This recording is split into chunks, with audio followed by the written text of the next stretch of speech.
तो दोस्तों मैं आज यूजीसी का फुल इन्फॉर्मेशन लेके आया हूँ, इसका ओवरव्यू लेके आया हूँ। तो दोस्तों प्लीज़ एक सेकंड वीडियो मिस मत करना, क्योंकि आज मैं यूजीसी की पूरी पोर्टली खोलने वाला हूँ। तो चलिए इस वीडियो में आगे बढ़ते हैं। तो सबसे पहले मैं आपको बता देता हूँ कि यूजीसी का फुल फॉर्म होता है यूनिवर्सिटी ग्रांट कमीशन। और रही बात यूजीसी की, तो यह 1956 में स्थापित किया गया था पूरे इंडिया में, और इसमें एक एक्ट लाया गया जो फिलहाल इसी महीने जनवरी 2026 में लागू किया गया।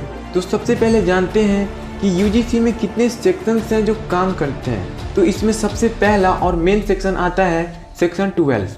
इसके अनुसार यह उन कर्तव्यों को बताती है जो शिक्षा समन्वय और मानकों के रखरखाव के लिए बहुत ज़रूरी है। और इसके बाद आता है सेक्शन 22। इस सेक्शन के तहत सिर्फ वही यूनिवर्सिटी इस पूरे भारत के बच्चों को डिग्री दे सकती है जो इस यूजीसी नियम के तहत स्थापित हो, जो इस यूजीसी के नियम का पालन करती हो, यानी कि वो यूजीसी के अंडर आती हो। और जिन यूनिवर्सिटियों को और विश्वविद्यालयों को मान्यता प्राप्त नहीं है, उनके लिए यूजीसी एक फर्जी लिस्ट जारी करता है। कुल मिला जुलाकर इसमें सेक्शन 12 और सेक्शन 22 शामिल हैं। और यूजीसी के अंडर आने वाले जो यूनिवर्सिटीज़ हैं, अगर वो आपको डिग्री देती हैं तो वो पूरे भारत में ही नहीं बल्कि उसकी वैल्यू पूरे वर्ल्ड में होगी, ऐसा कहना है यूजीसी का। अब जानते हैं कि यूजीसी नियम क्यों लगाया गया। तो यह नियम जनवरी 2026 में लगाया गया, और यह इसलिए लगाया गया ताकि शिक्षा में भेदभाव को कम किया जा सके, जातिगत व्यवस्था एक अच्छी तरीके से हो और जात पात को कम कर सके। क्योंकि किसी भी व्यक्ति से भेदभाव करना, वो भी जातिगत रूप से, इस कानून की नज़र में गलत है। कानून की नज़र में सब समान है, इसलिए उसका कहना है किसी भी व्यक्ति को उसके जाति से संबोधित करके ना बोला जाए, क्योंकि इससे वह खुद को पिछड़ा हुआ या कमज़ोर महसूस कर सकता है। इससे उसके अंदर आत्मविश्वास की कमी आ सकती है और खुद को वो अपराधी मान सकता है, और वो अपनी आत्महत्या तक यानी कि सुसाइड तक भी कर सकता है। भेदभाव इंसान को मानसिक रूप से नहीं बल्कि भावनात्मक रूप से भी कमज़ोर बना देती है। बस इसी भेदभाव को कम करने के लिए इस यूजीसी ने, इस कानून ने एक नया बिल पास किया जो आपके और मेरे सामने है।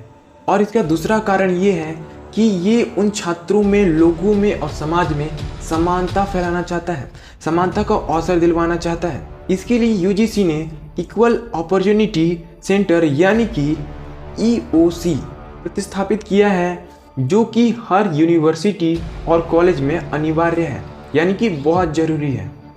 और इस EOC में यानी कि इक्वल अपॉर्चुनिटी सेंटर में बच्चों को और स्टूडेंट्स को शैक्षणिक और सामाजिक मार्गदर्शन देगा।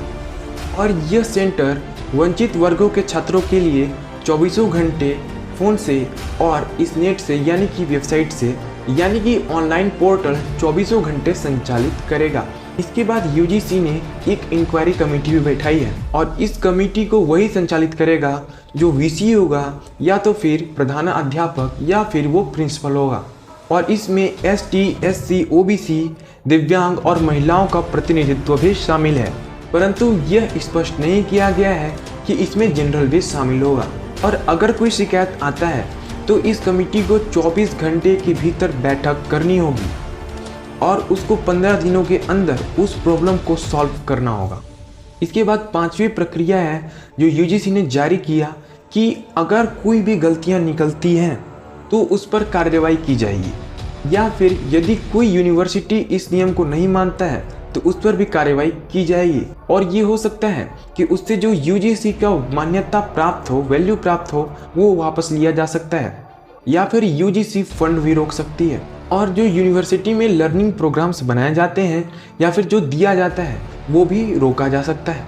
तो दोस्तों ये था ओवरव्यू यूजीसी का, जिसे आप समझ सकते हैं कि यूजीसी क्यों लगाया गया है।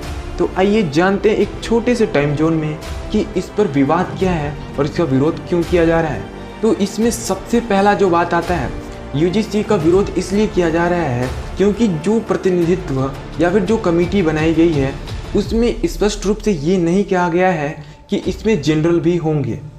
तो जनरल वालों को ये लगता है कि उनके साथ भेदभाव हो सकता है, कोई उनको झूठे केस में झूठी शिकायत दर्ज करवा कर फंसा सकता है।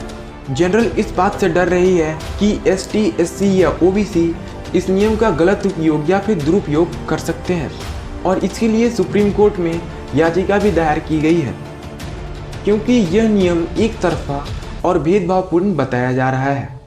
क्योंकि कुछ लोगों में सहानुभूति है तो कुछ लोगों में डर भी है। तो सरकार को जनरलों का ये जो भ्रम है या फिर ये जो कमी है उसको दूर जरूर करना चाहिए।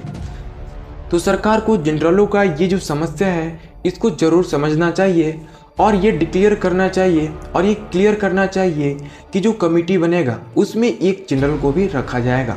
और दोस्तों और एक बदलाव हुआ है 2026 में जो कि आपको ज़रूर जानना चाहिए। अगर कोई आपके रिलेशन में या फिर आप या फिर कोई भी जो PhD करना चाहते हैं या फिर PhD करने वाले हैं उनके लिए यह रूल नया निकला है। तो नियम ये है कि अगर आप PhD करना चाहते हैं तो उसके लिए NET यानी कि नेट के एग्ज़ाम को अनिवार्य कर दिया गया है। कोई भी यूनिवर्सिटी अपने हिसाब से एग्ज़ाम नहीं ले सकती और उस यूनिवर्सिटी का 60% सीट NET और JRF से क्वालिफाइड छात्रों के लिए रखनी होगी। तो आई होप कि आपको ये वीडियो अच्छा लगा होगा और अगर अच्छा लगा है so please support power snapped.